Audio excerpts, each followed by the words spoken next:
ഇന്നത്തെ കഥ ഈച്ചയും പൂച്ചയും.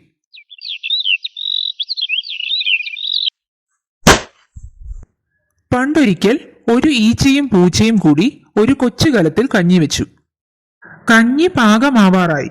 കഞ്ഞി കുടിക്കാൻ പ്ലാവില വേണം. ഈച്ചേ പ്ലാവില കൊണ്ടുവാ. പൂച്ചയുടെ വാക്കുകൾ കേട്ട ഉടൻ തന്നെ ഈച്ച പറന്ന് ഒരു കൊച്ചു കുന്നിനരികെ ചെന്നു.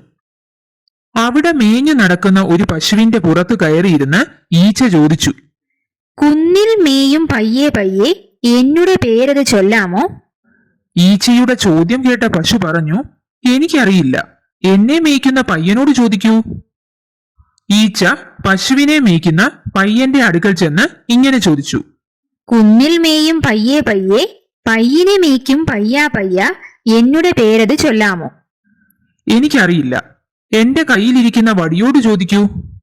പയ്യന്റെ മറുപടി കേട്ട ഈച്ച വടിയോട് ചോദിച്ചു, കുന്നിൽ മേയും പയ്യെ പയ്യെ പയ്യനെ മേയ്ക്കും പയ്യാ പയ്യ പയ്യന്റെ വടിയെ വടിയെ എന്നുടെ പേരത് ചൊല്ലാമോ? ഈച്ചയുടെ ചോദ്യം കേട്ട വടി ഈച്ചയുടെ നേരെ ഒരൊറ്റ ചാട്ടം. ഈച്ച പേടിച്ചൊരോട്ടം. പ്ലാവിലേക്ക് പോയ ഈച്ചയെ കാത്തിരുന്ന് മുഷിഞ്ഞ പൂച്ച കഞ്ഞി മുഴുവൻ കുടിച്ചു തീർത്തു. കലം കഴുകി വെടുപ്പാക്കി കമിഴ്ത്തി വെച്ച് അവൻ കണ്ണുമടച്ച് കിടന്നു.